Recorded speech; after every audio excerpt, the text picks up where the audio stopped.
Bonjour et bienvenue dans ce nouvel épisode dédié à la cybersécurité. Aujourd'hui, nous allons parler d'un sujet brûlant qui touche aussi bien les particuliers que les entreprises, le phishing. Vous savez, ces fameux courriels ou messages qui tentent de vous tromper afin de récupérer vos informations personnelles. Dans cet épisode intitulé « Phishing, comment ne plus se faire avoir », nous allons parler de cette pratique malveillante et découvrir comment s'en protéger facilement. Nous allons d'abord définir ce qu'est le phishing et en quoi il constitue une menace réelle pour nos vies numériques. Ensuite, nous verrons quelles sont les techniques les plus courantes utilisées par les cybercriminels pour nous piéger et comment reconnaître les signaux d'alerte de nos boîtes mail ou nos applications de messagerie. Nous évoquerons également les conséquences d'une attaque de phishing réussie, tant sur le plan financier que sur le plan de la réputation. Puis nous parlerons de toutes les bonnes pratiques à adopter pour se prémunir de ces attaques et sécuriser au mieux nos données. Bien sûr, nous aborderons aussi la question de la formation et de la sensibilisation. Essentiel pour quiconque souhaite naviguer sur Internet en toute sérénité. Nous conclurons en évoquant les réflexes à adopter si par malheur vous tombiez dans le piège et que vos informations personnelles étaient compromises.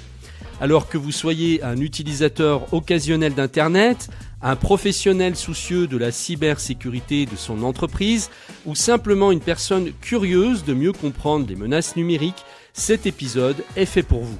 D'abord, qu'est-ce que le phishing ? Le phishing, que l'on pourrait traduire en français par hameçonnage, est une technique de fraude en ligne visant à tromper l'utilisateur pour l'inciter à communiquer des informations personnelles ou sensibles.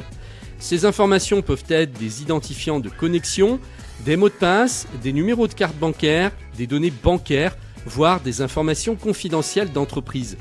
Les cybercriminels s'appuient souvent sur des emails, des messages instantanés ou des sites web contrefaits pour piéger leurs victimes.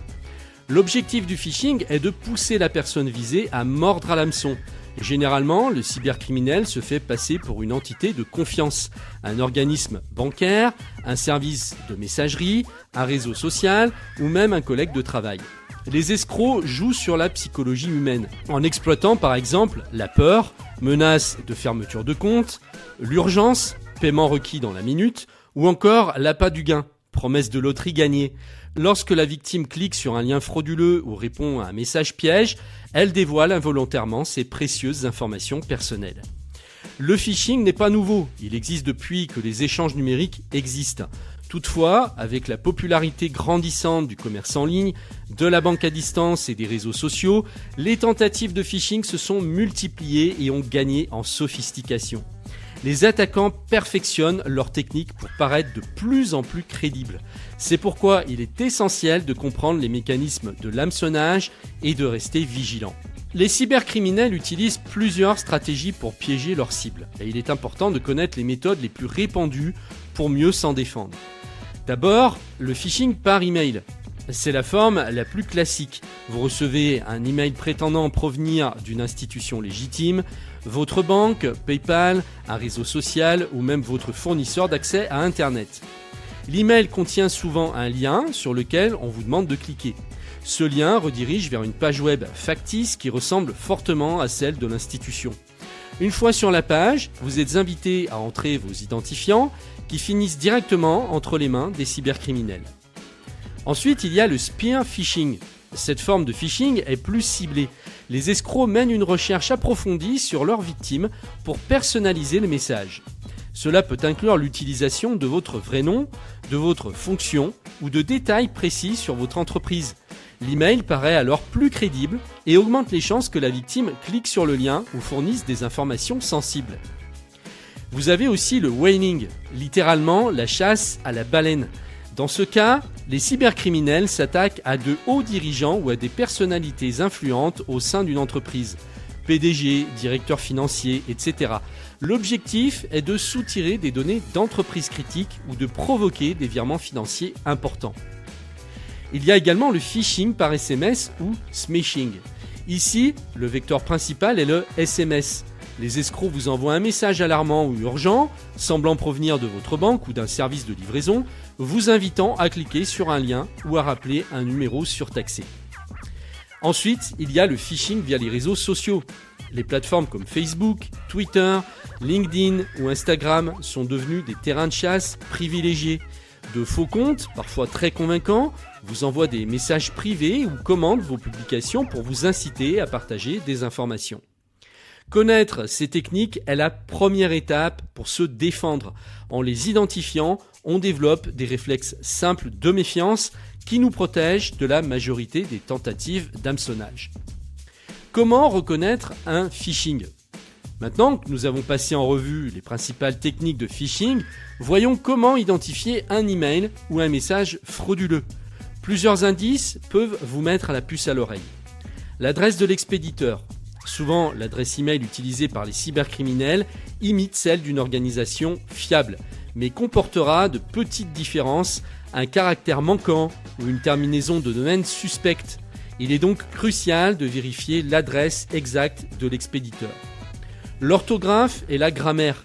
Bien que certains groupes de cybercriminels soient très organisés, de nombreux messages de phishing contiennent des fautes d'orthographe ou de grammaire. Des phrases traduites automatiquement ou des formulations maladroites sont des indices révélateurs. Le ton alarmant ou urgent. Les emails de phishing jouent souvent sur la peur ou l'urgence pour vous pousser à agir vite. Des menaces de blocage de compte, d'amende ou de poursuite sont fréquemment utilisées. Avant de paniquer, prenez un moment pour vérifier la véracité des informations. Les liens suspects. Si un email ou un message contient un lien, survolez-le avec la souris sans cliquer pour vérifier l'URL qui apparaît. Si cette URL semble étrange ou ne correspond pas au site officiel, méfiez-vous. Les pièces jointes inhabituelles. Méfiez-vous des pièces jointes, surtout si elles sont au format .exe, .zip ou .rar. Les cybercriminels peuvent y dissimuler des logiciels malveillants. Le manque de personnalisation. Si un message est générique, qu'il ne vous salue pas par votre nom ou n'utilise pas de formule de politesse habituelle, il peut s'agir d'un email envoyé en masse. En appliquant ces quelques règles simples de vérification, vous pouvez considérablement réduire les risques de tomber dans le piège. Il est toujours préférable de consacrer quelques secondes de plus à scruter un message suspect plutôt que de cliquer trop vite.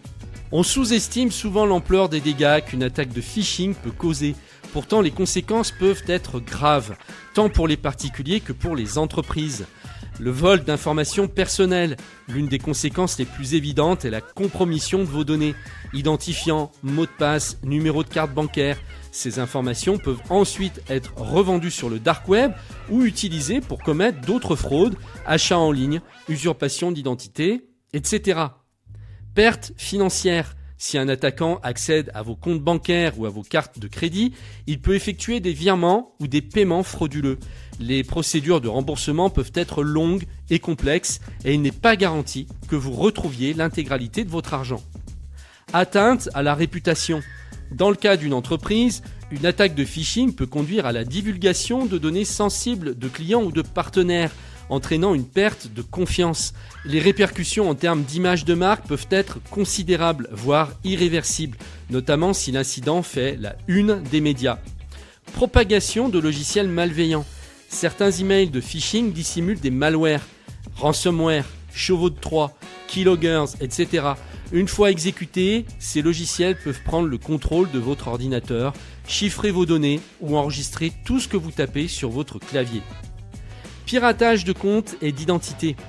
Les cybercriminels peuvent se servir de vos comptes de messagerie ou de réseaux sociaux piratés pour envoyer des messages frauduleux à vos contacts. Cela contribue à propager d'autres attaques de phishing et peut causer des torts relationnels ou professionnels. Au vu de ces conséquences, on comprend mieux pourquoi le phishing est considéré comme l'une des principales menaces informatiques de notre époque. Agir en prévention et adopter de bonnes pratiques de sécurité est donc essentiel. Maintenant que le tableau est brossé et que vous savez à quel point le phishing peut être dangereux, voici quelques conseils pratiques pour vous protéger. Ne jamais cliquer impulsivement. Si vous recevez un message inattendu, vérifiez l'adresse de l'expéditeur et le contenu avant de cliquer sur un lien ou d'ouvrir une pièce jointe. Utilisez l'authentification à 2 facteurs, le 2FA. Activez cette option dès que possible sur vos comptes de messagerie, vos réseaux sociaux et vos services bancaires. Ainsi, même si un cybercriminel obtient votre mot de passe, il lui sera difficile d'accéder à votre compte sans le code supplémentaire. Mettre à jour ces logiciels et systèmes. Les failles de sécurité sont régulièrement corrigées par des mises à jour.